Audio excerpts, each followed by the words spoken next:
La vieille femme hantée. Vous êtes dans ma porte de cuisine, dans ma cuisine. Fais pas aux vlogs, je vais aller me peigner.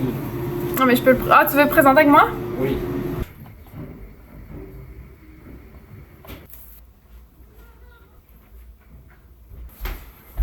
Bonjour, je suis mieux.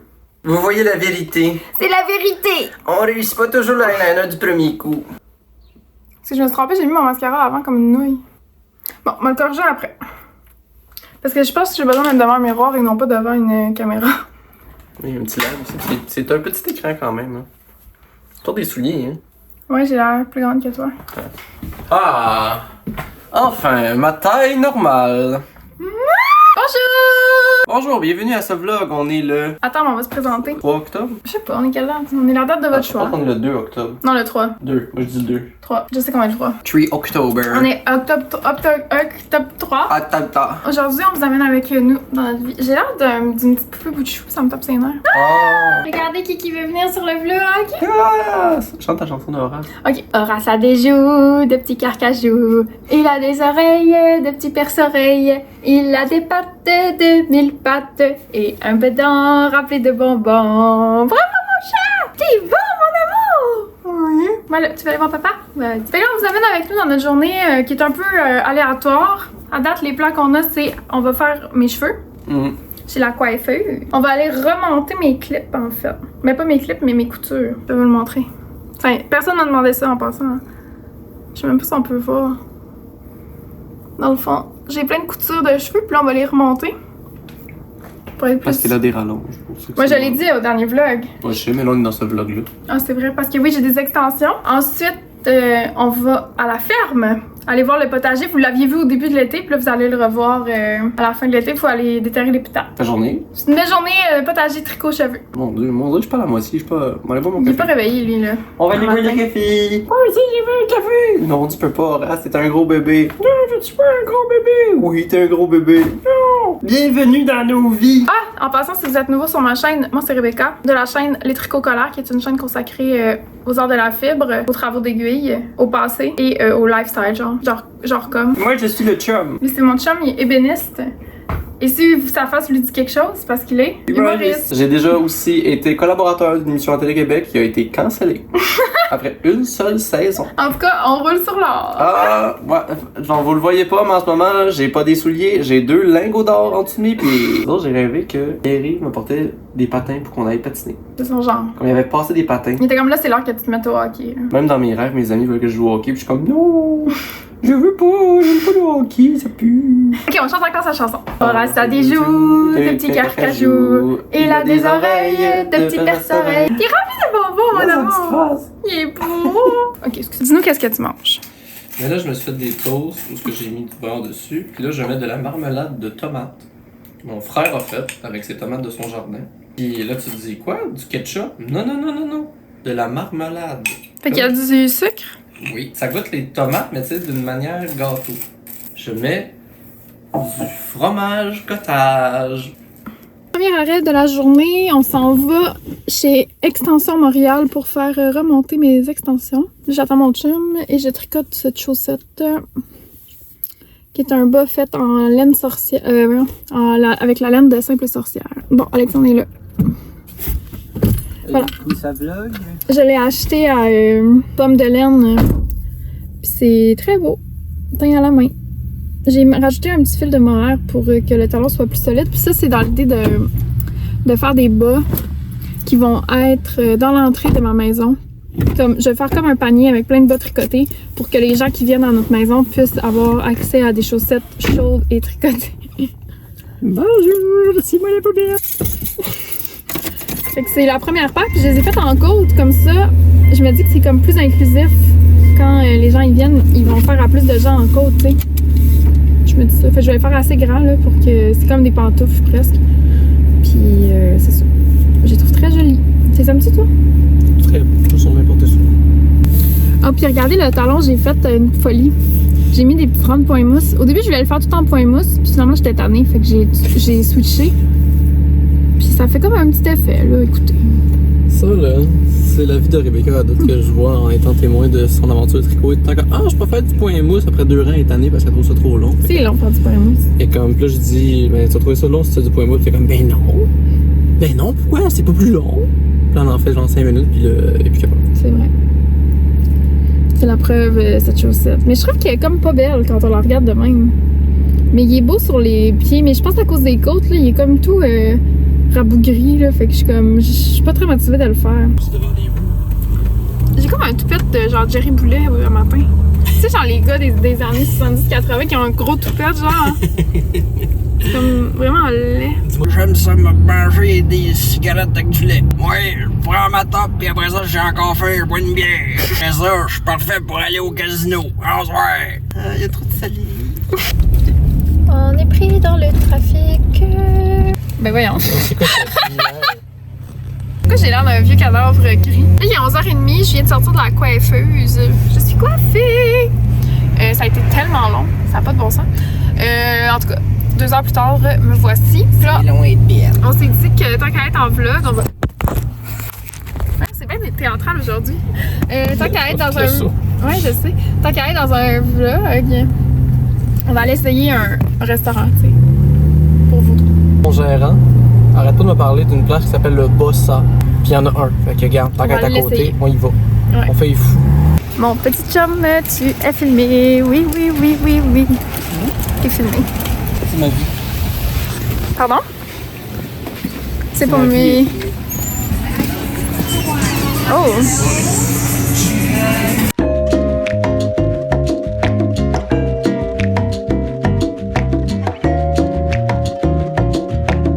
On vient de vivre un cauchemar dans ce restaurant, là, sérieux.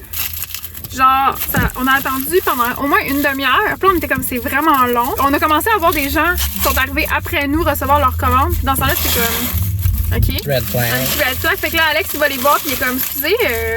Commande pour Alexandre. Puis là, genre, on l'a perdu. C'était extrêmement long. On a attendu pendant comme 45 minutes finalement. Mais on va faire un test de goût. Les sandwichs sont gigantesques. Ouais. J'étais un peu dépassée. Ça sent très, très, très, très bon. Ouais. Ah, j'étais tellement de mauvaise humeur. Je m'en rappelle. Santé. C'est fucking bon. Non, c'est vraiment bon. Moi, j'ai pris dans les salamis. Toi, t'as pris. Diabolo. En fait, ça goûte ce que de ce beau et rêve qui goûte. Ouais, vraiment.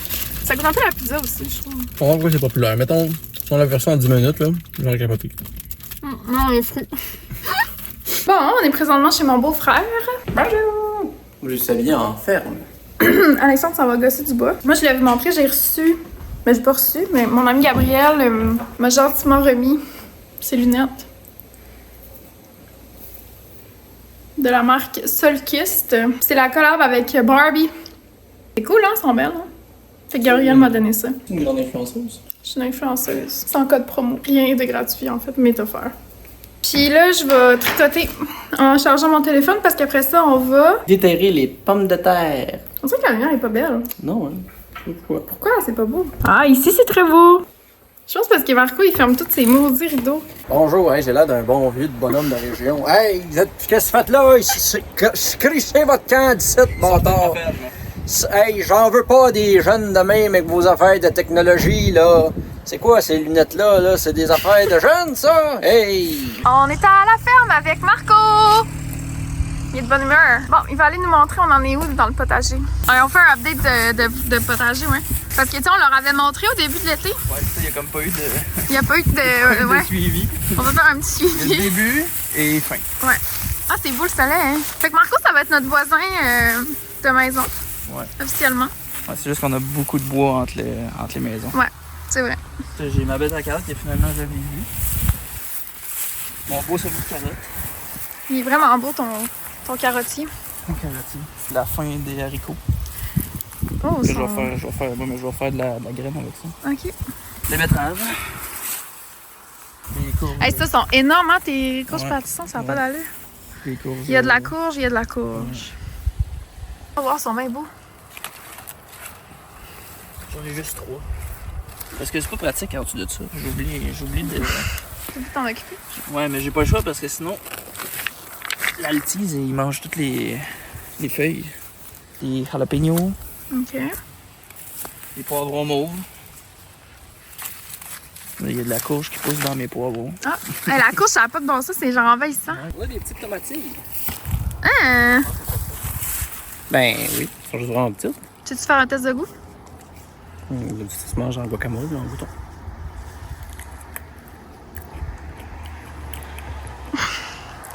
Je pense que c'est bon. OK. Mais c'est bon. Pour vrai, c'est bon. Ouais, mais ça goûte comme le poivron acide. Ça Oh. sont supposés être mauves, comme Marco dit. Là, t'es-tu stressé de t'empoisonner? Je te connais. Alexandre Forêt. Non, je me sens pas bien. Oh non, je suis malade. Oh non.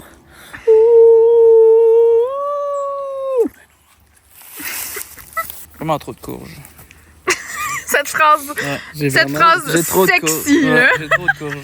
Cet homme dépassé de la courge.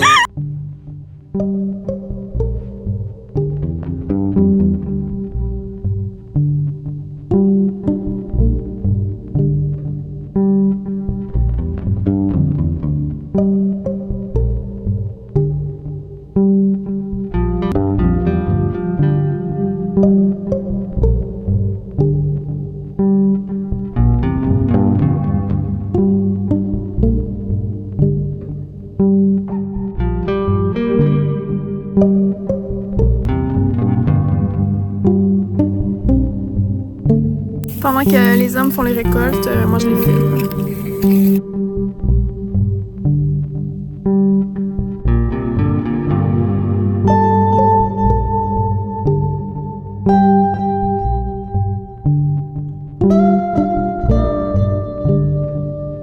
Je suis là. Chance que t'es là. Une chance que c'est moi le casse blanc de cette opération. Mais c'est ta ça. Ouais. C'est ça. Bien fait. Mis À part Touching Grass. Ben, tu sais, passer du bon temps de frère. C'est pas beau l'amour. Les chandails rayés, c'est l'Europe selon moi. Ah ouais? Ouais. Tu te sentais français? Ben, je voulais montrer, tu sais, la dualité. Tu sais, ça, c'est le côté québécois. C'est Ouais. bleu et blanc en plus. Ouais. Karaté, ici. Et voilà. La Les origines France. européennes. La France. La France, la Suisse. Mais tu sais que genre 65% des gens qui m'écoutent qui sont en France, Bonjour les cousins. ils vont pouvoir commenter s'ils ont l'air d'un français. Comment allez-vous? Et du coup, le reblochon, ça va? Hey gars, au pire, commenter, ton accent est nul à chier. Dans tous les cas, commentez. Fait que... ça a donné ça. Je sais même pas si en même temps c'est celle-là, tu sais. Ils vont être intéressantes à manger. Mais comme qu'on a été capable de faire quand même, genre... Tu sais, ça... C'est juste ça, je pense qu'on revient dans ce qu'on avait acheté. Là. En termes de pour les mauves. Ouais, ah, c'est ça qu'on avait acheté à peu près, tu sais. Pas plate, ça. Ah non, il y en a une autre très grosse. Ça. Ouais, c'est vrai. Gingembre, c'est la racine des membres du corps. De la morphologie. C'est la racine de la morphologie. C'est Arizona. Marco, c'est pour ça que t'as pas de blonde. Ils sont capables d'avoir du fun 2 minutes.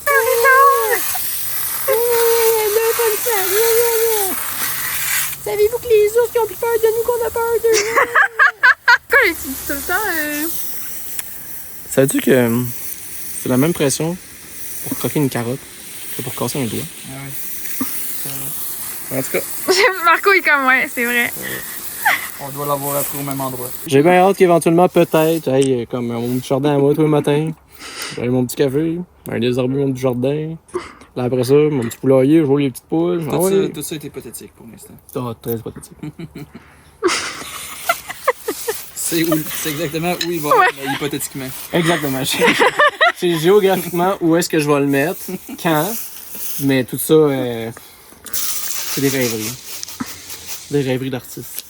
On te fatigué un peu. Ouais, parce que t'as pas l'argent pour ça. Ça, c'est vrai, par contre. Ça, c'est pas hypothétique. La banque pense qu'on a de l'argent pour ça. Puis je sais pas pourquoi ils pensent ça, parce que... Parce que t'as des caves. Ça, c'est une cam, puis... ça va rester dans l'histoire. C'est vraiment cute, ces petits gingembres-là. Allez, là. Les petits gingembres Renault. J'ai Jean Bonneau. Pensez à ça, quelqu'un qui s'appelle Jean Bonneau. Jean Bonneau. Ça fait comme Jean Bonneau, un petit jambon. Mais il s'appelle Jean Bonneau. C'est 2 vrais noms, ceux-là. Là. Non, mais c'est parce que la vie, là, est pleine de surprises. Là, il est rendu 18h. Les gars ont terminé de leur chasse aux patates. Ça va me résumer. Puis là, on va faire à souper. Pour souper, on va faire des cheeseburgers ainsi que des patates en frites. Ainsi que pour moi, une pièce de porc grillée. Je vais te montrer. Merci. Après avoir travaillé le journée après, Ben, c'est ça. je vais difficilement plus raw. C'est l'heure de souper, les copains. Voici mon assiette. Donc, c'est un truc de porc avec du bacon et du halloumi et des frites ainsi qu'une petite sauce. Les gars, ils mangent des hamburgers parce que c'est des gars, tu sais. Bon matin, les copines collègues. On est vendredi matin, on quitte la maison à l'instant pour s'en aller à la banque officialiser notre hypothèque. Ouais. Car oui, nous fûmes officiellement acceptés. Est-ce qu'on comprend? Pas du tout. Pas du tout. Mais la vie voulait... Ah là, à partir de ce moment-là, c'est le petit problème.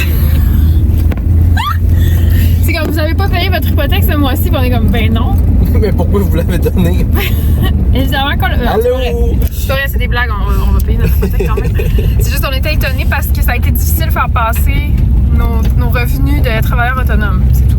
Mais ça va, tout va bien. On n'y croyait pas qu'on vivait. Bref, on s'en va à la banque. Puis là, hier, on a comme rien fait qu'on vous a pas updaté. Là, on va aller chercher un petit café qui me retourne aussi parce que vous me connaissez. Jamais sans ma carafe. Ok, fait qu'on vous update tantôt. Puis je vais vous updater. Arrête de dire le mot update, Rebecca, c'est trop difficile. Je vais vous tenir au courant tout à l'heure. Je vais répondre aux questions qu'on m'a posées sur Instagram. Puis je vais vous montrer ce que je tricote en ce moment pour qu'on fasse un petit moment tricot quand même. Là. C'est bien beau là, parler de la vie puis tout, mais on est ici pour une seule chose, puis c'est l'artisanat. Le travail. C'est le travail! D'ailleurs, il faut que je travaille aujourd'hui. Encore un exposé oral. Dans chaque vlog, j'ai un exposé oral la semaine d'après. Ouais. L'automne au soleil, c'est comme féerique. L'automne, le soir, c'est comme la nuit, épeurant. Puis comme un potager sec là, en automne. C'est terrifiant, Ça hein? fait peur. C'est vrai. Toutes les tomates rouges là, qui font juste comme refléter la lumière de la lune. Ça, je trouve ça fascinant. En même temps, c'était comme une hantise apaisante. Ah, c'est beau. Tu sais, tant qu'à me C'est faire vrai que tu me tuer. décris.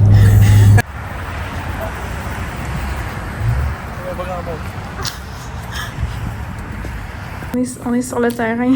Dans mon élément. Bonjour, je vais prendre 20% des actions. Puis Alex, comment ça se passe? J'ai tout compris. Ah ouais? Ouais. Ça va coûter combien par mois? Ah, de l'argent. Nous, on est juste excités de savoir qu'on a maintenant un compte conjoint. Tu vois, je suis comme, ah, ok, genre des jardins, donc on est des conjoints, trop cute. Ok. On est à la ferme Régis pour célébrer la signature de notre hypothèque en se faisant des sandwichs.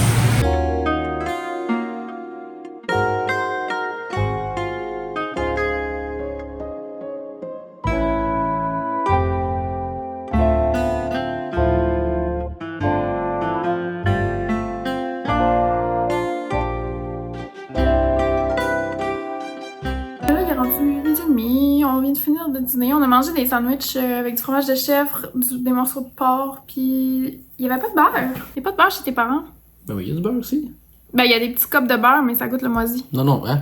Il n'y avait pas d'autre beurre? Non. Ouais. J'ai pas pu mettre du beurre dans mes sandwichs. J'étais un peu déçue. Fait que j'ai mis de la mayonnaise réduite en gras, ce qui est un appel à l'aide. Je voulais juste... Moi, j'ai juste mis du fromage au chèvre, c'est très bon. Ouais, mais moi, j'aime ça un petit gras. Un petit grès, Tu me connais. c'est vrai. Moi, sans beurre... À quoi Sans bon? beurre, elle pleure. On a un compte conjoint. Ouais, on a un compte conjoint. On était tellement des gros bébés à la banque. On était comme... Genre, on a un compte conjoint oh, On n'est pas conjoints! On est vraiment on se cool. date. On est vraiment pas sérieux pour vrai avec ces affaires-là.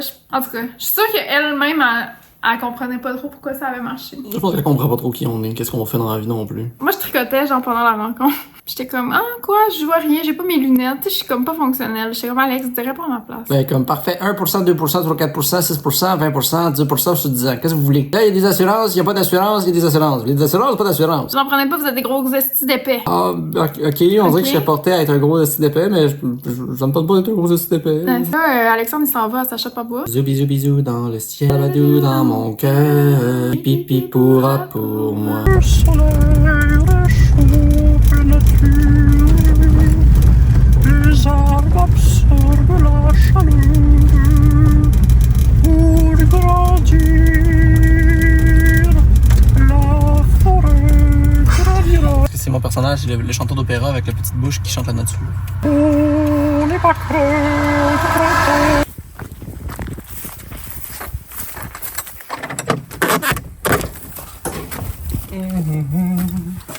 Entrez dans le monde magique du bois.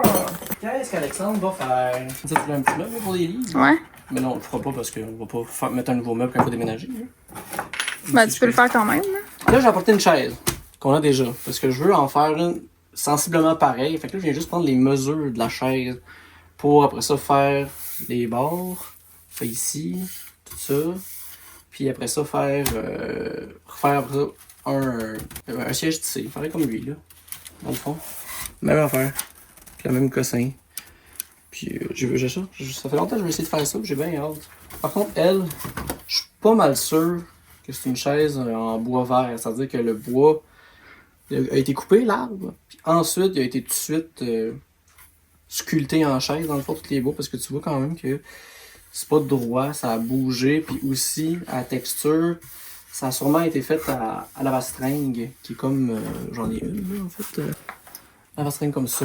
Fait que, tu sais, c'est des morceaux, ils ont pris une bûche, ils ont coupé, après ça, ils ont fait juste choui, choui, choui, OK. pour l'arrondir. Parce que moi, le bois est beau, il est droit, mais tu vois quand même qu'il a comme bougé un peu avec le temps. Ça reste une sublime chaise, là. C'est vraiment une très belle pièce. On avait trouvé ça En friperie. à la friperie, c'est comme 5$ chaque chaise. Ouais. Ouais. Les 4 pour 5 piastres, c'était comme ridicule. Là. Parce que c'est tellement une belle chaise, là. Je pense qu'en plus, si je regarde comme il faut, ça a l'air d'être du merisier. Ça, pis ça, c'est du frein. Si je me trompe pas.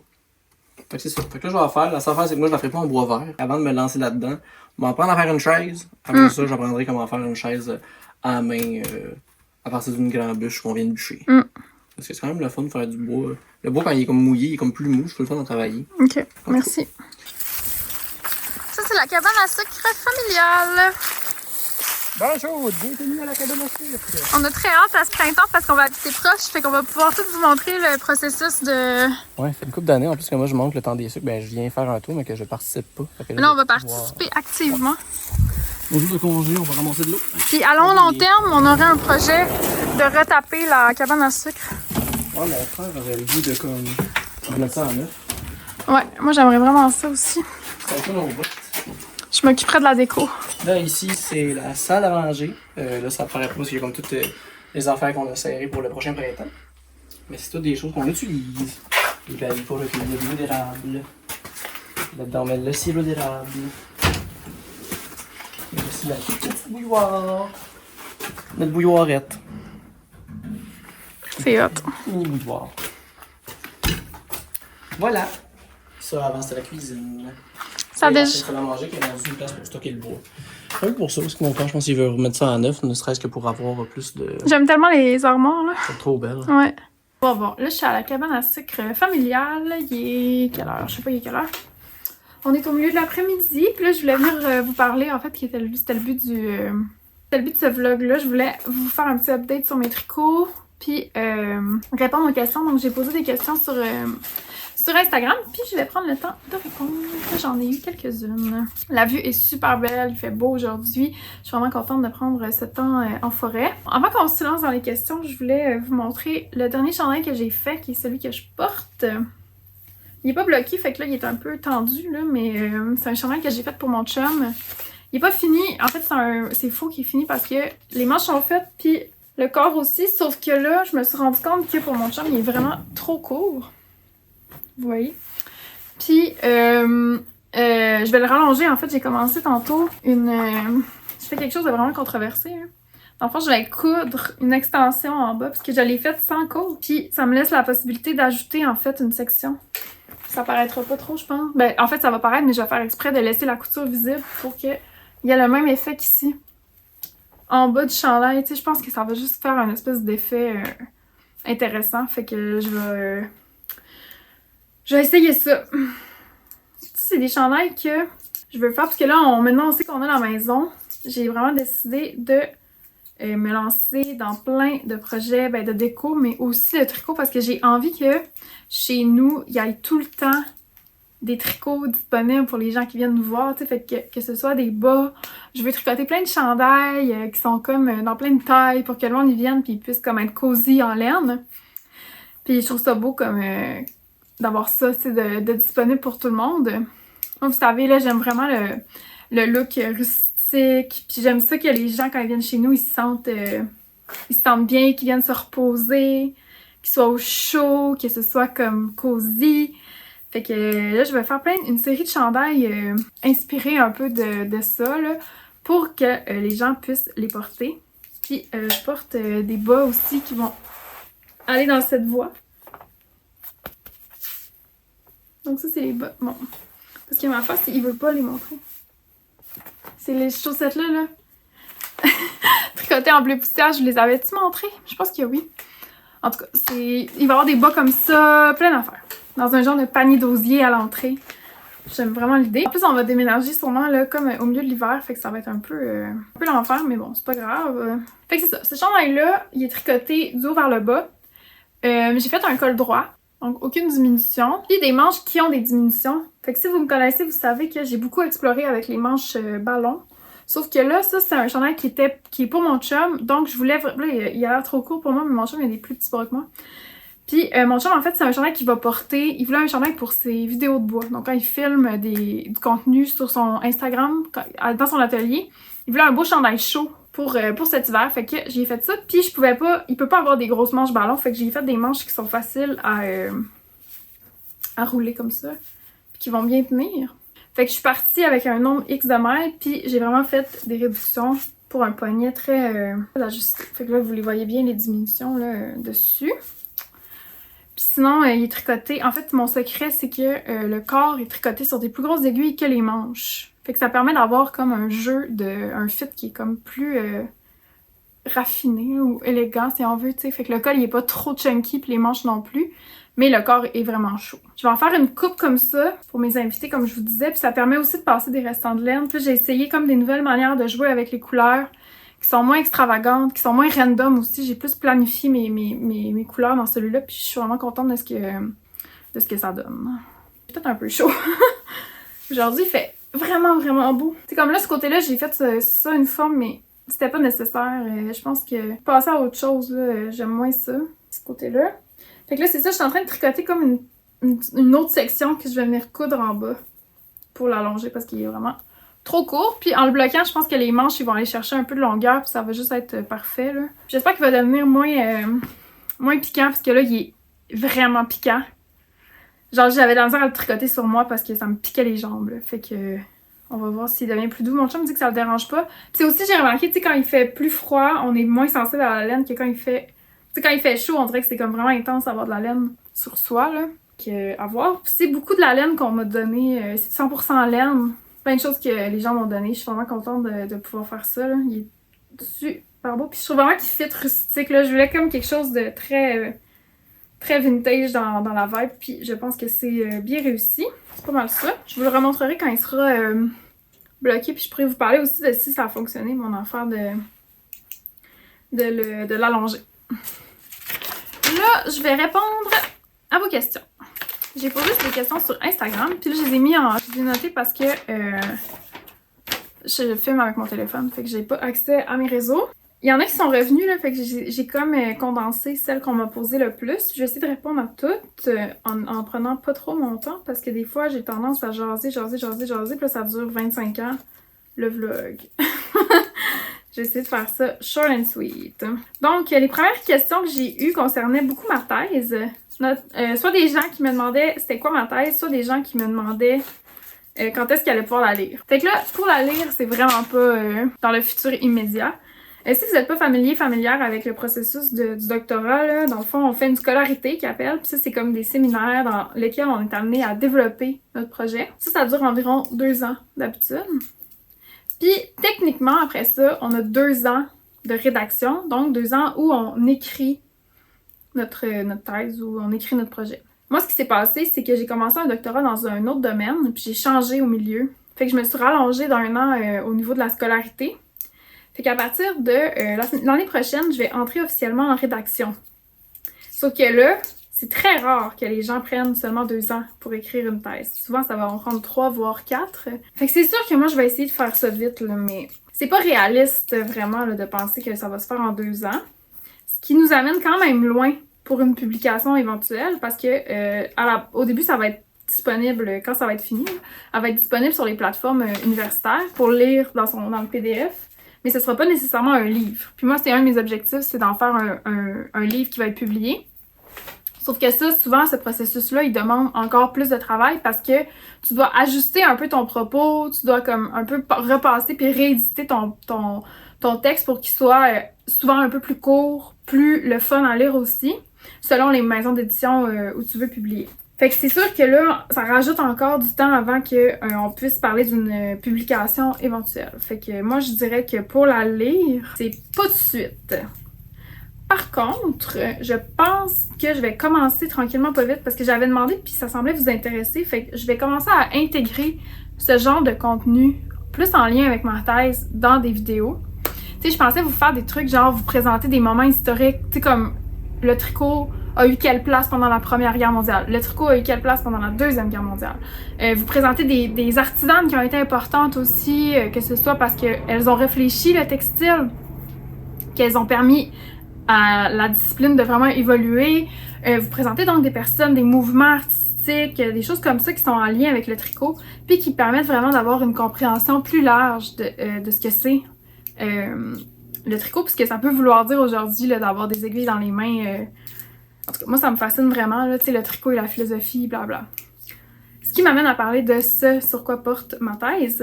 Ma thèse n'est pas nécessairement sur les objets tricotés ou sur le côté historique, sociologique du tricot. Je m'intéresse plus à sa place en philosophie. Donc, c'est comme une analyse de la métaphore du textile à travers un corpus de philosophie. Beaucoup des textes de philosophes hommes, donc qui vont... On sait, là, la philosophie, c'est très machiste, c'est très... ça a été quand même assez discriminatoire.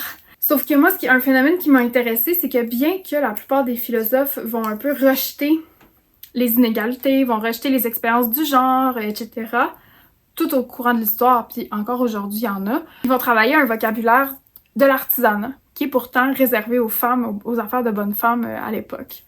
Un exemple comme ça, Freud, Sigmund Freud, le père de la psychanalyse, va souvent faire ça. Il va utiliser le tissage, le tricot, la broderie pour réfléchir puis pour amener ses idées à évoluer. Donc pour moi, c'est comme une manière de relire la philosophie, de retraverser ces textes-là en faisant émerger une composante qui échappe même aux auteurs parce qu'ils utilisent ces trucs-là comme une métaphore, mais c'est pas anodin, c'est pas dénué de sens, surtout pas aujourd'hui. Là, on peut se refaufiler dans ces textes-là puis essayer d'en faire sortir une réflexion qui est beaucoup plus complexe que ce que même les auteurs eux-mêmes pensaient faire.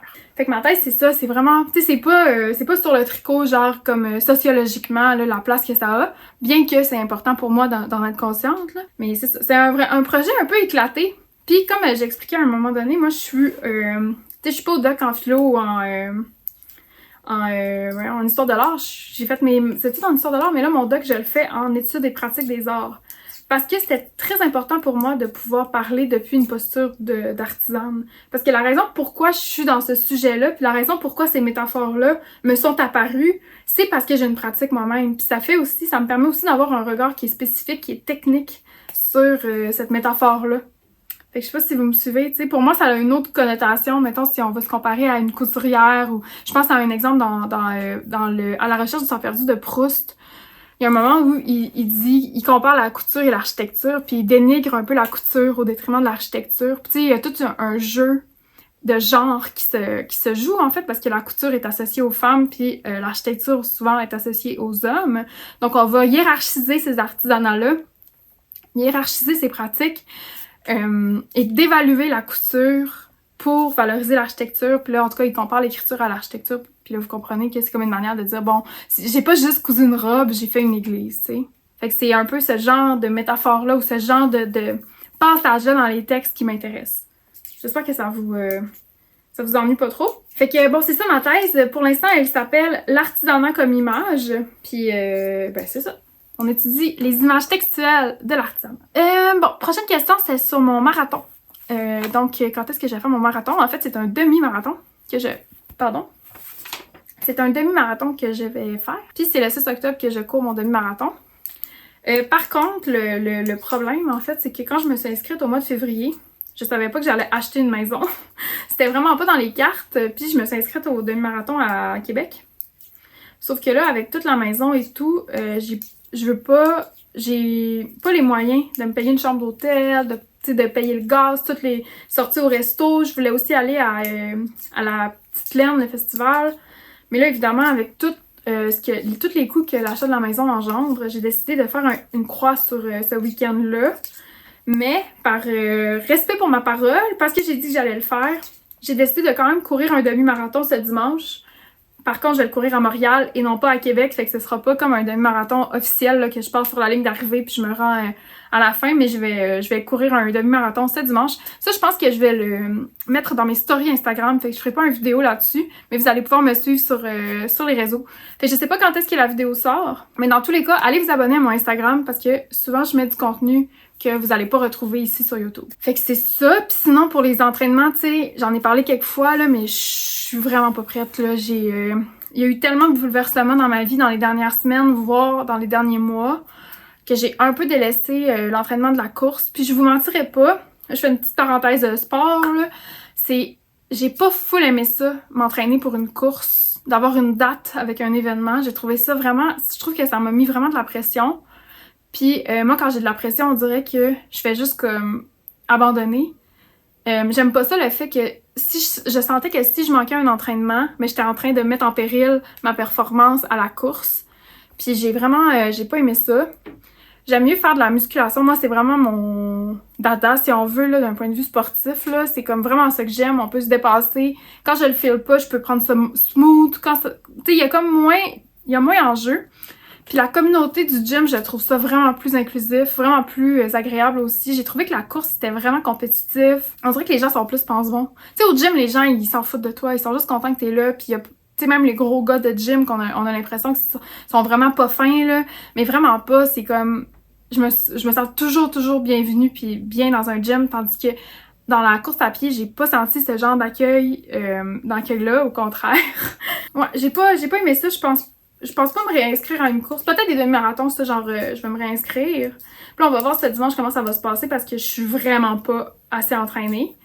Dans les dernières semaines, j'ai complètement arrêté d'aller courir parce que j'étais plus capable. J'ai repris la musculation. Moi, c'est ce que j'aime faire. J'aime ça, la muscu. J'aime ça, comment ça me fait sentir. Ça m'énergise.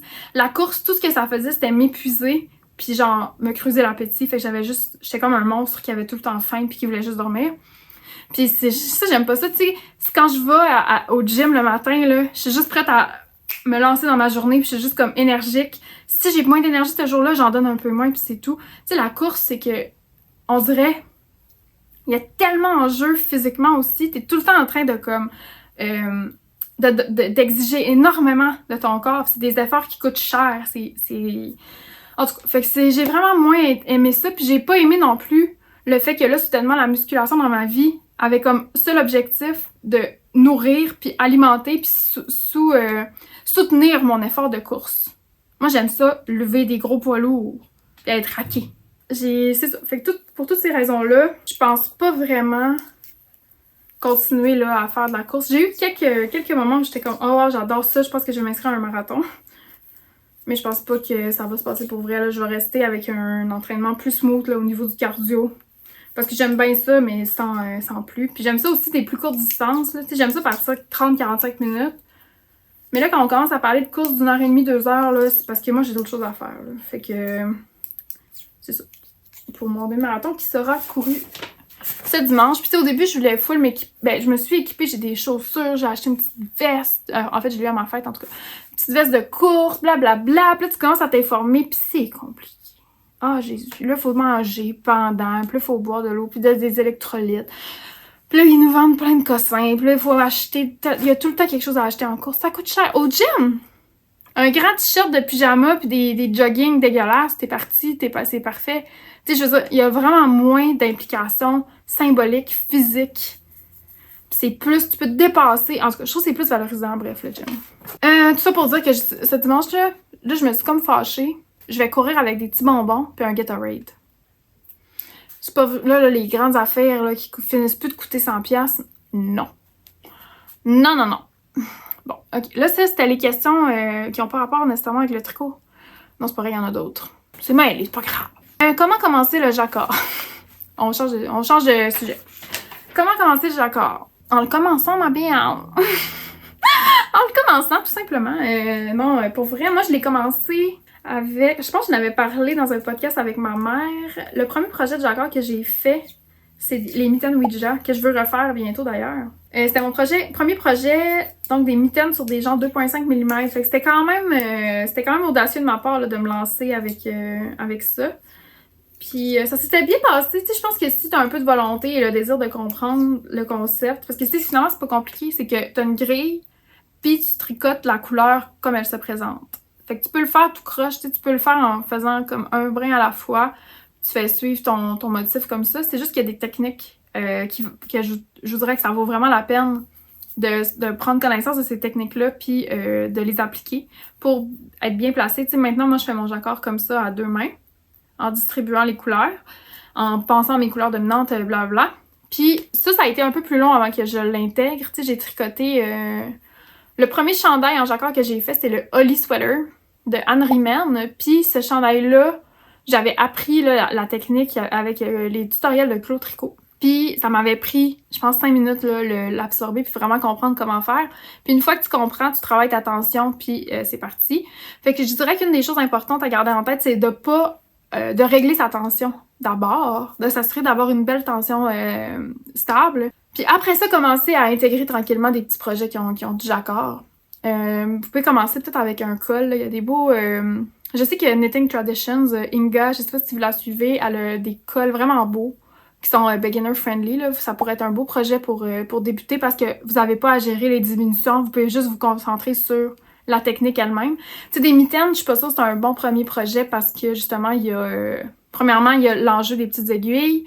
Après ça, vous êtes sur une petite circonférence, vous devez penser au pouce. Souvent, il faut faire concorder ses motifs. Les patrons sont pas toujours clairs aussi, fait qu'il faut être habitué de faire des mitaines en échangeant les pouces dans notre tête. Fait que ça peut être un peu compliqué pour rien au début.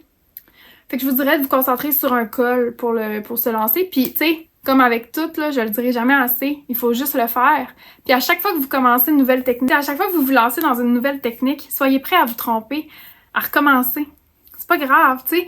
Moi, je sais que, tu sais, quand j'avais commencé à faire de la brioche, je m'étais pris des aiguilles, de la laine que j'aimais pas, puis je m'étais juste partie un échantillon. Ça enlève de la pression, tu sais. Lancez-vous pas dans un projet avec du mohair puis de la laine qui vous a coûté la peau du cul, là.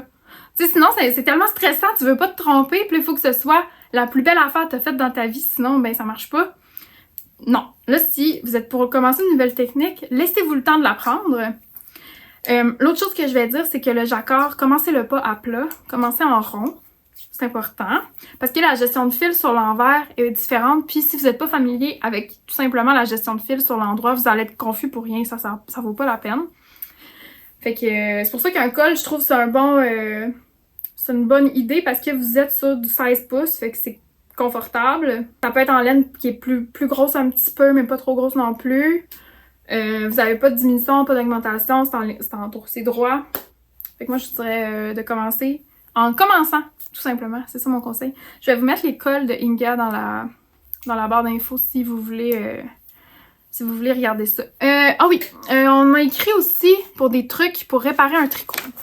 Là, il y avait une image, là, la personne m'a envoyé une image de son problème.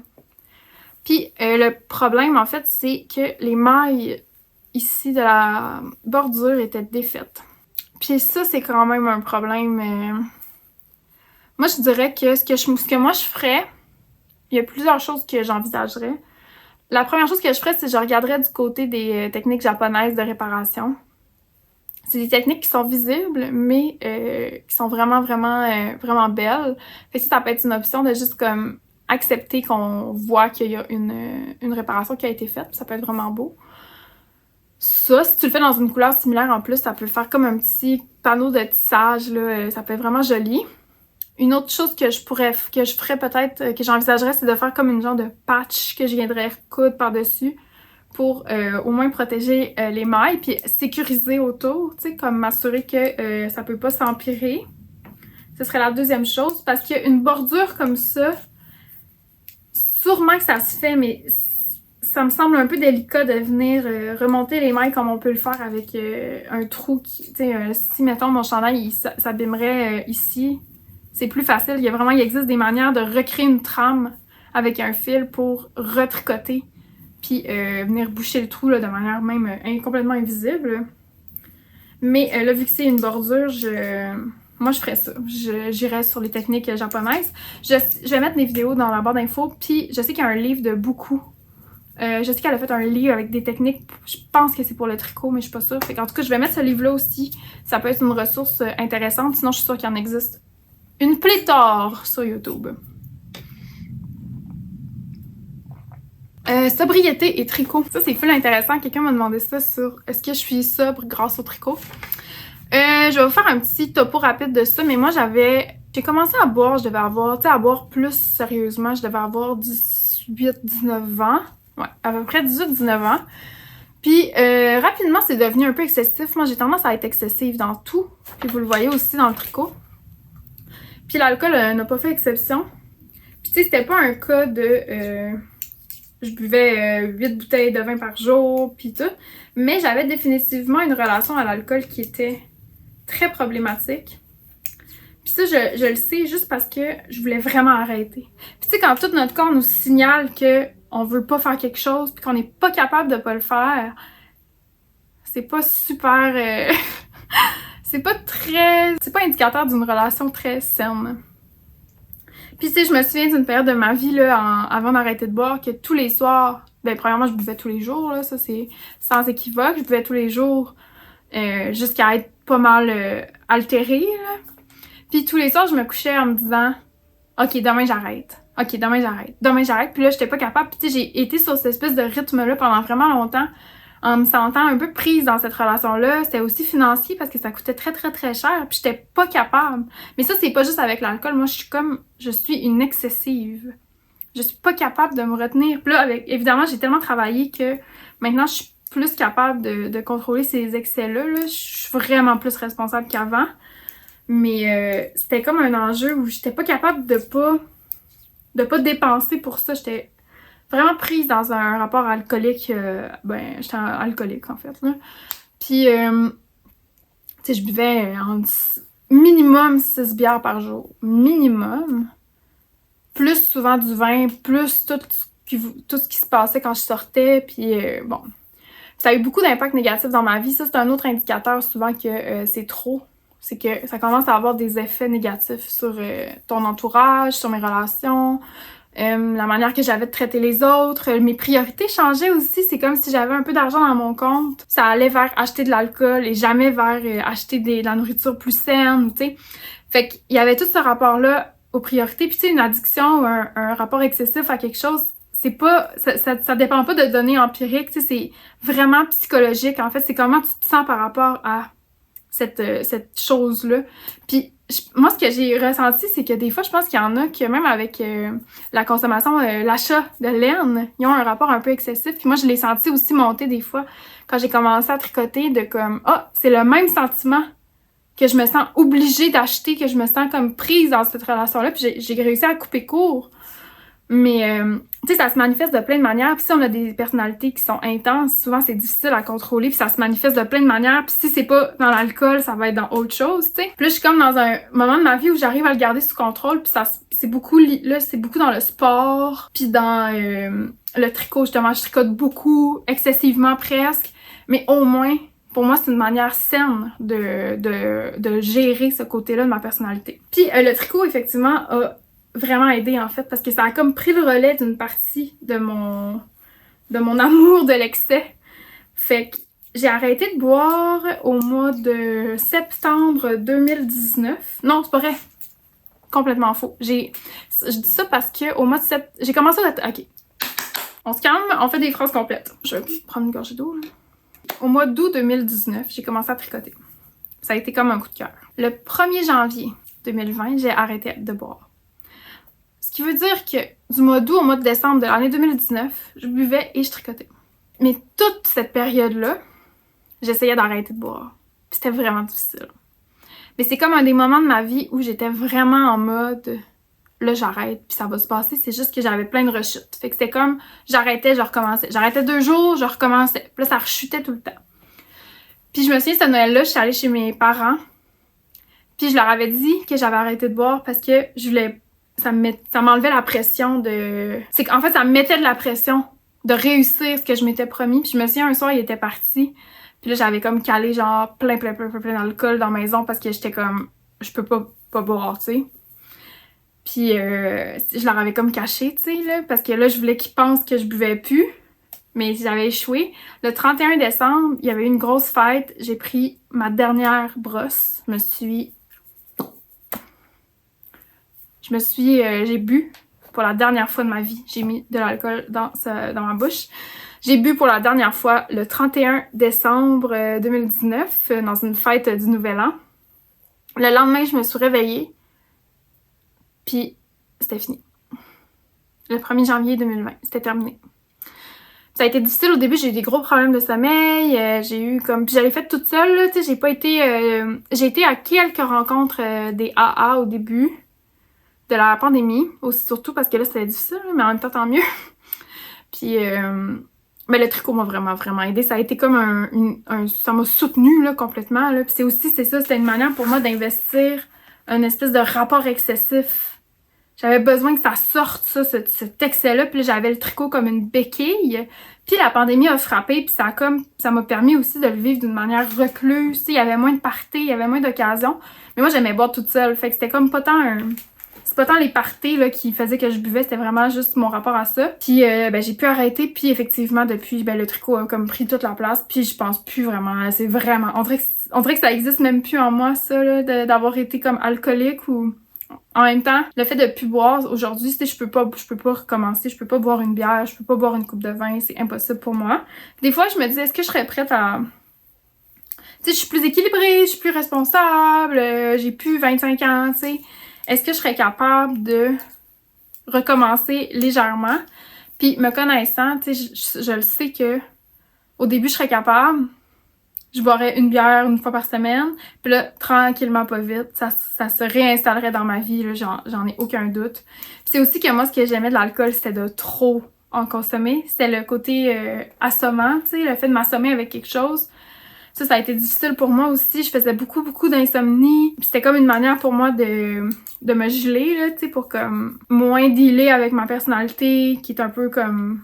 difficile des fois. Fait que maintenant, je suis comme confrontée à moi-même, pis tu sais, j'ai plus aucune pratique destructive comme ça. Je bois pas, je fais aucune drogue, je ne fume pas, je suis vraiment comme à frette. Aucun médicament, genre rien du tout, à part... Puis, mais c'est ça, ça fait que j'ai besoin d'avoir des routines très... Mon Dieu, je me confie à vous. Mais j'ai besoin d'avoir des routines extrêmement précises, de manger des choses très précises. Je suis comme un peu dépendante de mes structures que j'ai inventées parce que sinon, s'il y a comme une moindre affaire qui marche pas ou qui fait que je suis déstabilisée, ben là, ça peut vraiment partir dans tous les sens, puis là, je serais vraiment pas bien. Puis là, ça me conduit dans des états vraiment pas le fun pour moi. Fait que j'ai comme appris à me m'auto-gérer comme ça, puis ça va super bien, là. Surtout depuis que j'ai intégré le sport dans ma vie l'année passée, là. Ça a été vraiment un ajout bénéfique pour moi, puis ça vient vraiment me réguler, là. Je sais qu'ils disent ça, puis on est un peu tanné de l'entendre, mais ça m'a permis d'être vraiment plus équilibrée, plus saine, mieux dans ma peau. C'est aussi, j'ai réalisé que j'avais full d'énergie, mais je savais pas parce que je buvais tellement. Tu sais, j'étais tout le temps un peu hangover, j'étais tout le temps un peu fatiguée. Puis j'avais jamais connu qui j'étais, moi, à l'âge adulte, sans ça, sans cette béquille-là d'alcool. Puis là, j'ai comme découvert qu'en fait, moi, j'ai full d'énergie, je suis full pétillante, j'adore bouger, je pensais pas. Je pensais vraiment que j'étais une grosse patate, genre, qui est pas capable de marcher au coin de rue, là, tu sais, parce que j'étais vraiment comme ça. Moi, j'avais de la misère à, comme, me déplacer, là. Tout était un effort, puis j'étais pas très active dans mon énergie, si on veut. Fait que quand j'ai commencé à faire du sport, c'était beaucoup pour me shaker un peu, là, tu sais, j'étais comme, bon, faudrait que je sois capable de marcher, là, tu sais, j'avais 30 ans, puis aller à l'épicerie à pied, ça me semblait comme une épreuve insurmontable, puis j'étais comme, je veux pas y aller parce que, genre, j'étais comme, psychologiquement et physiquement, c'était comme trop pour moi, tu sais. J'ai commencé le sport, puis ça a été révélateur. Je peux plus revenir en arrière, là, tu sais, ça fait partie maintenant de vraiment ma routine, puis je pensais jamais dire ça un jour. Parce que j'étais vraiment pas quelqu'un qui pratiquait une activité sportive, là. Vraiment pas. En tout cas, je dis pas ça pour vous motiver ou rien, là. C'est vraiment juste pour mettre en relief avec mon expérience. Si vous sentez une genre un côté amorphe, là, c'est vraiment pas... C'est pas génétique, là. Genre, vous pouvez vous shaker, puis on se sent bien après, je vous le jure. Mais c'est un choix qu'on fait, là. Bref, moi, j'étais pas bien, puis ça a été un long parcours. Puis tu sais, là, ça fait 5 ans que je suis sobre. Puis j'ai l'impression que je commence, là, à tout reprendre le contrôle, tranquillement, pas vite, de ma vie. Tu sais, que ce soit mes relations, que ce soit l'argent, économiquement, tu sais, de comme me redresser, au niveau de ma responsabilité aussi, tout commence à se placer, puis là, je commence à pouvoir être moi-même. C'est fou, là. Ça a eu un impact important, là, sur ma vie, vraiment. Puis je suis contente, à 26 ans, d'avoir eu l'intelligence de mettre un frein avant que ça dégénère vraiment, là, tu sais. Là, j'ai 31 ans, fait que c'est ça, j'ai arrêté à 26 ans de boire. Puis, ben, je pense que je vais jamais reboire, en fait. C'est vraiment fini pour moi. Tant mieux. Puis il y a tellement de bonnes bières sans alcool maintenant que je trouve que quand j'ai le goût d'une bière, ça arrive des fois, là, mais je vais juste... Il y en a que je trouve qui goûtent la bière, puis là, ça me satisfait, puis je suis contente, puis... Tu sais, jamais j'ai jamais envie de transgresser, si on veut. Fait que c'est ça. La prochaine question, c'est pourquoi quitter Montréal? Pourquoi je suis tannée de Montréal? C'est ça la question. C'est tellement une bonne question, puis je trouve que ça entre bien en résonance avec ce que je viens de dire, en fait. Pour poursuivre le parcours de vie, là, mon Dieu, c'est vraiment les confidences aujourd'hui. J'ai du Saguenay. Donc, j'ai grandi au Saguenay. À l'âge de 18 ans, je suis partie du Saguenay pour déménager à Granby et j'ai fait là-bas l'école de la chanson qui est comme un AEC là, au cégep de 1 an, qui est comme un cours en chanson parce que j'écrivais des chansons et j'ai fait de la musique, tu sais, j'ai quitté le conservatoire pour aller faire ça. Donc là, j'ai déménagé, ensuite je suis venue à Montréal, puis c'était des bonnes années, là, c'est justement là, j'étais sur le party, j'étais dans le milieu de la musique, j'étais vraiment comme, j'avais du fun, j'ai vraiment profité de ma vingtaine au début. Ça a été comme...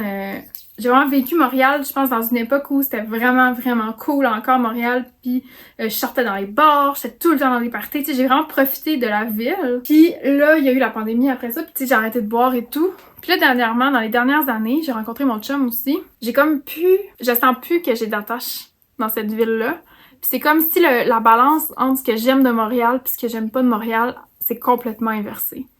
Puis là, tout ce que je vois, c'est ce qui m'agresse de la ville. Tu sais, le fait qu'il y a tout le temps vraiment du monde, le fait d'être dans un petit appartement puis de payer un loyer à quelqu'un qui me revient pas, le fait d'être dans un mini-appart, mon désir de mener des projets aussi, que ce soit des projets de rénovation, mais de faire vraiment... d'avoir un chez moi, tu sais, prendre le métro, puis je trouve que tout est rendu compliqué à Montréal, là. Si tu prends pas ton vélo, là, tout est comme à 1 heure de distance. Les transports en commun sont de pire en pire. L'état de la ville se dégrade à vue d'œil. Puis ben, je vais plus dans les parties, je vais plus dans les bars, je vais voir aucun concert, je vois plus full mes amis. Quand je vois mes amis, souvent on quitte la ville, on sort de la ville. Fait que c'est comme, il y a plus vraiment de raison. J'ai ma job, évidemment, mais ça, je vais pouvoir la faire à distance, puis je vais continuer quand même de venir 1 fois par semaine à mon travail. Le reste, je vais le faire à distance. Sinon, j'ai ma thèse, mais là, je commence ma rédaction, donc j'ai plus besoin de venir à l'université pour des cours. Tu sais, comme tout est parfait, tout le timing est parfait. Tu sais, j'ai mon petit chum. Je veux dire, tout est là pour ça. Puis moi, j'ai grandi quand même dans le bois, là, tu sais, j'ai grandi... en ayant accès constamment à la forêt, puis en ayant toujours accès à des activités dehors, dans la nature, puis ça commence à me manquer cruellement. Tu sais, comme là, je fais juste voir la vue, puis je suis comme... c'est ça mon quotidien. Il y a comme un silence à la campagne, un calme à la campagne qui me procure vraiment beaucoup de paix. Puis j'ai besoin de ça, on dirait maintenant. Je suis plus capable du bruit de la ville. C'est comme mon aventure à Montréal est terminée. Puis après, est-ce que ça veut dire que plus jamais on va revenir? Je sais pas, tu sais, c'est dur à dire. Je pense pas que je peux dire ça. Mais je peux dire en tout cas que ce nouveau chapitre m'excite vraiment beaucoup. Puis j'ai pas vraiment de regrets là, de quitter. Là, je suis comme dans une phase où je me promène à Montréal, puis je suis comme, tu sais, j'essaie d'en profiter parce que je le sais qu'à un moment donné, je vais être nostalgique, puis je vais me rappeler des souvenirs de Montréal, puis je vais être comme, wow, c'est quand même incroyable, tu sais, que j'ai vécu là, blabla, pendant si longtemps. Mais c'est ça, je pense que là, je suis prête pour une nouvelle ère. Puis je suis vraiment contente d'avoir YouTube aussi, là, ça me donne l'impression que je reste en contact, tu sais, je fais pas juste aller m'isoler dans le fond du bois seule, là, tu sais, le fait de pouvoir comme créer du contenu puis interagir avec vous, c'est comme, j'aime vraiment ça. Je suis contente d'avoir lancé ça, en fait, parce que ça crée vraiment un contact qui est important, là, pour moi, puis même pour me donner, pour que je mène ce projet-là, l'esprit tranquille, tu sais, ça fait partie, là, de ça. Ah oui, c'est ça, l'autre affaire aussi en lien avec ça. Pourquoi quitter Montréal, c'est que, c'est ça, on voulait être propriétaire, puis à Montréal, on n'a pas du tout le budget pour une maison, là, tu sais, je veux dire... parce que, tu sais, le but, ce serait... Genre, on voulait pas non plus juste un appartement, là, qui aurait été fucking petit pour notre budget. Puis là, on se retrouve un peu avec les mêmes problèmes, là, on peut pas faire de bruit. Tu sais, moi, je fais de la musique dans la vie, je suis vraiment tannée de me retenir, de pas pouvoir chanter, de pas pouvoir faire du piano, de pas pouvoir... Tu sais, j'ai hâte de pouvoir jouer du piano à minuit, si ça me tente de jouer du piano à minuit, tu sais. Puis ici, on avait acheté un appartement, mais on se retrouve avec le même problème d'avoir plein de voisins, puis... Fait que c'est tout pour ces raisons-là. Là, on avait des moyens pour déménager ici, puis là, ça donne qu'on est super proche de la terre familiale, fait qu'Alex peut rester proche de son établi. Tout est parfait. Fait que... C'est un signe, hein, quand les choses se passent de manière fluide, là, c'est souvent vraiment bon signe qu'on est sur la bonne voie. Il reste 2 questions. Comment associer les couleurs? Et ça, c'est une grosse question. Moi, j'ai un rapport vraiment spécial aux couleurs, en général. Puis j'ai l'impression que les couleurs que je mets dans mes tricots, comment je choisis ma couleur pour mes tricots, c'est la même manière que je vais choisir la couleur que je vais peindre mes murs. C'est la même manière que je choisis mes vêtements. C'est comme si j'ai une palette de couleurs de vie, puis je me base là-dessus pour fonctionner. Je trouve que les goûts en couleurs, c'est quelque chose qui est pas... ça s'apprend. On peut travailler notre goût, moi je pense, on peut vraiment l'aiguiser, le développer. Puis ça, je trouve ça vraiment intéressant de le faire parce que souvent, moi je traîne vraiment beaucoup sur les applications comme Cosmos ou Pinterest. Puis j'ai des tableaux sur les deux, j'ai des tableaux qui sont juste pour les couleurs. Fait que c'est, mettons, des images que je m'en fous un peu c'est quoi la composition ou si ça n'a pas vraiment rapport, mais que j'aime, mettons, la couleur des armoires avec la couleur des rideaux. Je vais le mettre dans mon tableau couleur. Puis ça devient comme une banque de références pour moi, puis je m'y réfère vraiment souvent quand j'ai besoin d'inspiration ou que j'ai besoin d'idées pour un tricot. Je vais aller voir dans mon tableau couleurs, puis là, ça peut être des œuvres, ça peut être n'importe quoi. Genre, des designs graphiques aussi, là, eux, ils ont vraiment le don là, de puncher des couleurs ensemble. Puis ça crée comme une genre de palette, une référence, comme un dictionnaire de mes couleurs que j'aime. Puis souvent, je vais me baser là-dessus. Un autre truc que j'aime beaucoup, puis ce chandail-là, je l'ai fait dedans. Là. Ça, je le fais souvent. Je suis quand même une fan de neutres. J'aime beaucoup les bruns et les beiges, mais j'aime ça les rendre tendus. J'aime créer une tension. Fait que, tu sais, ça, c'est un vraiment bon exemple où j'ai travaillé à partir... Je me suis dit que j'allais travailler à partir du brun. Fait que j'ai du brun. J'ai plein de types de brun. Ce que j'aime, c'est quand ils fit pas full ensemble. Tu viens le casser avec des couleurs flash. Là, c'est le rouge. Moi, c'est souvent le rouge. J'adore le rouge. Tu sais, de créer comme des espèces de recettes comme ça de couleurs, c'est vraiment un truc que je trouve intéressant. Puis je me souviens, dans un autre podcast, je parlais de jacquard. Le jacquard, c'est un peu comme une exception à cette règle-là parce que je pense que le jacquard, c'est vraiment comme un art où tu peux pas juste mettre des couleurs que t'aimes ensemble.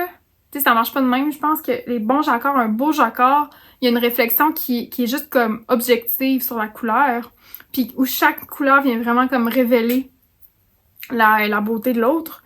Puis ça prend des neutres, ça prend comme un équilibre aussi. Puis ça, c'est comme un art que je respecte vraiment beaucoup. C'est pour ça, moi, quand j'ai fait des jacquards, j'étais pas convaincue parce que souvent, je pense que je manquais un peu d'expertise là, sur mes choix de couleurs. Mais c'est quelque chose que j'aimerais développer. Puis dans mon tableau de couleurs, justement, là, j'en ai sauvegardé des jacquards parce qu'il y en a que je trouve magnifiques.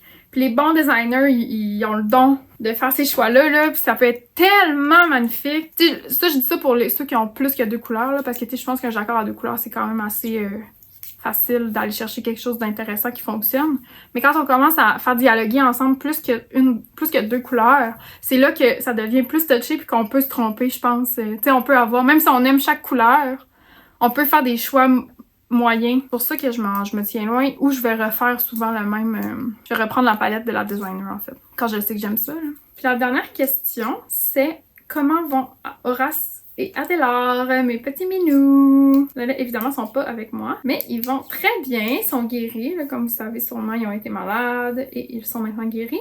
Horace a souvent des petits problèmes, mais jamais rien de grave. Là. Souvent, il y a genre, là, il a fait des conjonctivites. Après ça, il fait genre, il y a un truc qui se fait piquer, puis là, il en fout. C'est comme un chat qui est tout le temps... Il y a tout le temps un petit quelque chose de pas correct avec lui, mais bon, c'est pas on l'aime de même. Sinon, ben, c'est ça, ils vont super bien, ils sont tellement joueurs, sont de bonne humeur, sont contents. J'ai vraiment hâte qu'on déménage dans la maison parce que là, ils vont avoir enfin de la place pour circuler, jouer. Même dans l'appartement, déjà, là, ils sont très, très joueurs. Là, ils courent partout. Sont vraiment c'est vraiment des chats heureux, là, je pense. Et je pense qu'ils vont être encore plus heureux dans la maison. Fait que j'ai hâte. J'ai vraiment hâte qu'on déménage avec les petits bébés. Puis là, l'été prochain, si on voit que ça va bien les paiements, puis que, tu sais, on a comme une emprise sur nos finances, tu sais, on n'est pas comme dépassé. On aimerait vraiment ça adopter un bébé borzoi, un petit chien, pour qu'il se joigne à notre famille. Fait que ça, c'est comme un autre projet vraiment excitant, là, parce que j'adore... Mais moi, je suis pas une fille de chien, nécessairement. Je me mentirais pas, je suis vraiment une personne de chat. J'aime vraiment les chats. Les chiens, souvent, je trouve que leur énergie est comme un peu envahissante. Là. Tu sais, je trouve qu'ils respectent vraiment pas la bulle des autres, puis ça me gosse. Mais j'ai lu sur le borzoi, c'est des chiens que je trouve vraiment beaux, qui ont l'air d'avoir un tempérament... quand même compatible avec le mien. Lui qui me disait ça, mais comme un chien, ça se dresse, là. Tu sais, tu peux vraiment comme mettre des limites, là, ce que tu peux pas t'en faire avec des chats, là. En tout cas, moi, j'aimerais vraiment ça, là. C'est comme un petit rêve qu'on caresse pour l'été prochain, mais on va voir si ça se passe ou pas. On n'est pas stressé avec ça. Mais ce serait vraiment le fun d'avoir un petit chien pour joindre la famille. Puis c'est ça, en fait, c'est que ça me stresse un peu aussi parce que nos chats sont sensibles. Puis là, j'aurais peur que, tu sais, ça brise leur relation ou qu'ils deviennent comme tristes ou malheureux avec le chien. Là. C'est comme un stress que j'ai. Parce que c'est comme impossible à prévoir en plus. Tu sais, même si on sait qu'ils sont quand même sociales, ensemble, ils s'aiment vraiment, tu sais, ils sont toujours ensemble puis ils s'adorent. Mais on peut pas prévoir comment ils vont réagir à un autre animal, surtout pas un chien. Parce que, tu sais, Adélard, il est vraiment, vraiment sauvage avec les autres humains. Mais il est super social avec nous et avec Horace. Horace, il est vraiment social avec les humains. Mais quand Adélard était arrivé, il était vraiment pas content. Ça avait pas duré longtemps, mais... En tout cas, j'ai quand même un stress, là, d'introduire comme ça un élément dans leur vie. Puis je trouve ça plate de pas pouvoir leur en parler, tu sais, je trouve ça plate de pas pouvoir comme dire « Hey, ça vous dérange-tu, tu sais, si on fait ça? » J'aimerais ça pouvoir le prévoir avec eux, mais bon, c'est pas possible. Fait qu'on va voir comment tout ça se passe, c'est pas à court terme, ça, mettons, ce petit projet-là. Puis je veux, moi, c'est mes chats ma priorité, là. Fait que si on sent le moindre risque que ça les choque trop, que ça les bouleverse trop, on le fera pas. Bon, j'ai répondu aux questions, Colin! J'en avais plus d'autres, là. Merci d'avoir posé des belles petites questions comme ça, c'est le fun. Je me suis comme confiée, là. C'est comme aller dans des places plus deep, mais bon, c'est pas grave. Tu sais, je me dis que ça peut entrer en résonance avec vos expériences, puis je sais pas, là, c'est un peu tabou aussi, là. On parle pas vraiment de ça dans la vie, là. Encore moins chez les tricoteuses. Comme, j'ai tendance à me confier, moi, sans problème en plus. Tu sais, je suis vraiment... ça me dérange pas du tout de vous dire ça, là. Je sens pas que je mets tout en jeu, puis là... Tu sais, je suis assez ouverte, là, fait que ça me fait plaisir. J'espère juste, je comprends pas trop si ça vous intéresse ou pas, parce que c'est genre plus... Ça a moins de rapport avec le tricot, mais bon. C'est pas grave, au pire, vous pouvez avancer. Mais là, je vais aller rejoindre mon chum, puis je vais aller travailler sur mon exposé oral. Encore. Ça finit plus. Je suis tellement contente que, genre, ça va être mon quotidien de revenir de la ferme en marchant, genre, dans ce paysage-là.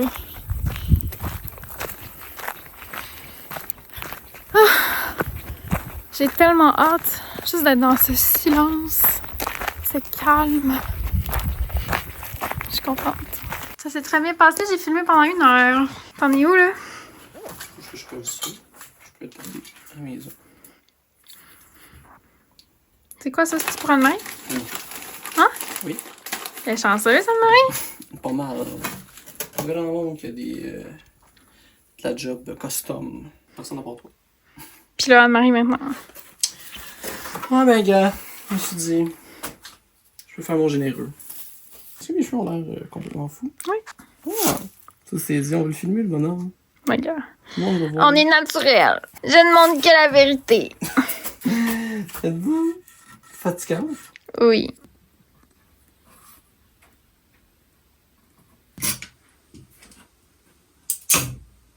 Veux-tu le présenter? Voici Donna. C'est un chat. Es-tu gentil? Pas vraiment, non. C'est quoi ses plus belles qualités? Il aime ça se faire flatter, mais juste dans ses conditions bien précises. Comme là, on peut le flatter, puis il va pas le prendre, mais juste comme ça. Autrement, il va capoter. Montre-nous son visage. Non, tu vois, là, on On déroge des perturbe. conditions, là. Il a quel âge? Il a 6 ans. Peux-tu m'expliquer pourquoi il ressemble à un gros biscuit Oreo? Ouais, c'est parce que son père était un biscuit Oreo. C'est qui son père? Un biscuit Oreo. C'est pas toi? Non, je suis son père adoptif. Ah, puis Horace. Ah, je suis son père. Biologique? Mhm. Puis Adélard. Alors aussi. C'est spécial. Son demi-frère? Ouais. Est-ce qu'ils s'entendent bien? Non. Est-ce qu'on va vivre avec Donatello? Plus Non. tard. Il va rester chez sa grand-mère. Est-ce qu'elle est contente d'être sa grand-mère? Mais elle va pas le dire. Mais oui, tu on vient flatter là-bas. On voit rien. Bonjour! Ok, on va faire ça vite là, pour fermer la lumière. On s'en va. Alexandre, il y a un show à Saint-Donat. Wouh! Puis là, on est comme dans une route vraiment terrifiante. Dans la forêt depuis genre 40 minutes. On est dans le parc national de la forêt Walk, je pense. Entre Saint-Côme et Saint-Donat. Ouais. Puis là, ben, on s'en va à un show. Puis après ça, ben, il fait un show, puis après ça, on s'en va à Montréal. Fait que on va vous updater à Montréal.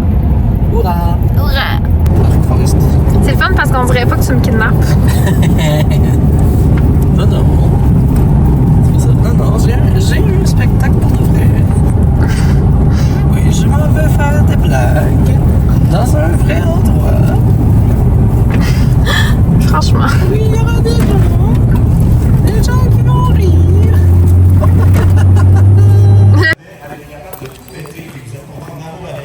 Voyons voir ce qu'elle peut faire. Pleine d'énergie et de sang. Es-tu stressé? Non. Je sais pas ce que je vais faire, dans le fond. La comédie romantique? Ça, je pensais faire. Me rafraîchir un peu avant le Je théâtre. crois que t'as l'air un peu poqué. Bonjour!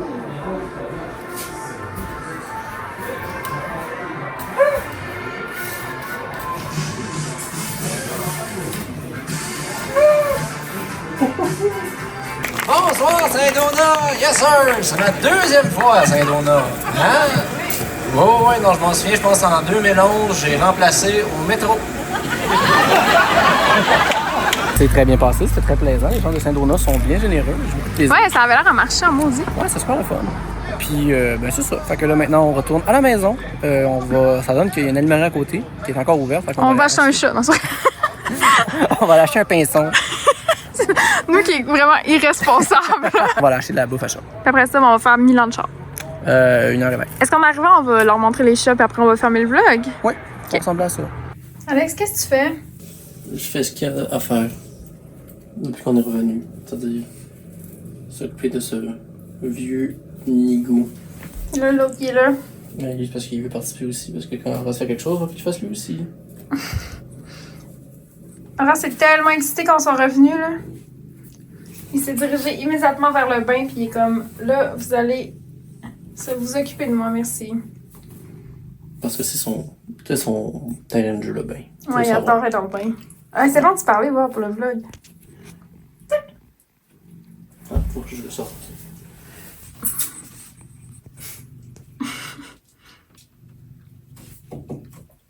Horace! Bébé! Ah, minou! Toi, allez, tu parles-tu? Non, tu parles pas, toi. T'es trop gêné. Horace, on veut montrer aux gens que t'es capable de parler. Ok, t'es là, bébé! Non. Non.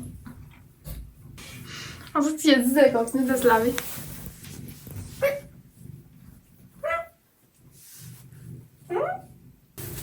Ok, Horace, parle avec papa. Je vois pas. Elle veut juste se laver, là. Bonjour! Bon, il est 22h, on vient d'arriver à la maison. On est un peu échevelés. Fatigué. On est coités. Puis là, je vais vous montrer avant qu'on ferme le vlog que j'ai reçu. J'avais reçu mon colis de Vu cet après-midi, fait que j'ai commandé des trucs de tricot colère. Fait que regardez, j'ai un petit tote bag comme ça. J'ai fait mettre le logo des deux côtés. C'est cute, hein? Oui. Il est vraiment petit, je pensais qu'elle allait être plus gros que ça. Puis c'est vraiment assez juste pour traîner mes tricots, puis genre... quand on va dans des festivals et tout, je trouvais ça cute d'avoir quelque chose qui m'identifie. Ça. Puis là, j'ai regretté après parce que j'aurais aimé ça en faire référence à ma mère. Puis j'ai oublié. Mais ma mère, elle a pas besoin de ça pour se faire reconnaître. Elle est rendue genre une star au Saguenay. Puis il y avait ça aussi. Fait que ça, c'est pour quand les gens font des commandes, je peux ajouter un collant. Ben, je vais pas les défaire, mais un collant. Comme ça. Très joli. C'est cute. C'est un peu cher, je trouve, pour ce que c'est. Là. Pour la qualité, putain, c'était bof. En tout cas, whatever. Il y en a 48, fait que c'est... nos chats sont fous, ils sont tellement contents qu'on soit là. Fait que là, on se sent un peu deg, là, je vais pas vous mentir. C'est plate de revenir dans un appartement. Mais c'est aussi, là, l'ambiance de l'appartement est comme bof, là. Il y a plein de boîtes, pis c'est le bordel, pis c'est comme... C'est laid, pour on a hâte de déménager, pis... On va en patienter 3 mois, mon Dieu, Adélard. Ouais, ils sont fous. Fait que là, on a su qu'on va voir la maison le 28 décembre. Fait qu'on va pouvoir commencer à planifier tout ça. On va vous amener avec nous dans les différentes étapes. Moi, j'ai des choses que je dois faire en vidéo. Quoi? Hein? Fait qu'on va avoir des petits projets C'est bon? de maison, hein, qui sait? C'est pas notre genre. Pour moi, c'est pas ça, moi. Pas notre genre, avoir un projet Mais non. de... Fait que c'est tout, merci d'avoir été là. Si vous avez aimé ce type de vlog, ben là, un moment donné, j'en ai fait plein. Je vais arrêter de faire semblant que c'est occasionnel, là. J'en fais plein. J'aime vraiment ça faire ça. Fait que... C'est un emoji que tu veux que les gens mettent. Ah oui, mais là, t'es l'invité, fait qu'il faut que tu décides. Un emoji maison. Un emoji maison? Parce que là, c'est officiel, là, on peut le dire. On peut le dire enfin, je pense. Là, c'est comme plus... Le sien, une hypothèque, là, c'est pas mal. Une hypothèque? Un gars, je suis fatigué. Lui, quand il est fatigué, là, tout shut down. Il n'y a plus rien, genre. On a signé un hypothèque. Hypothèque. Je sors la petite diction juste pour vous. On a signé un hypothèque. Ouh, Hypothèque. ça sonne comme un IA brisé. Nous avons signé un hypothèque. Ok, fait que c'est tout. Comment vous voyez ça? Je vais probablement être en train d'essayer de courir un demi-marathon. Fait que allez sur Instagram maintenant voir ça. Là, je vais mettre le hashtag ici. Puis suivez Instagram. Ça, c'est pas Instagram. Ça, c'est Alexandre. Suivez Alexandre aussi. Il fait tout le temps des bonnes petites jokes sur son Instagram. Faites-en une. Ok. Attends, il me semble que j'ai appris une... Ah oui, j'ai appris une bonne joke. Ok, l'autre jour. Ok, c'est le vieux monsieur va chez le médecin.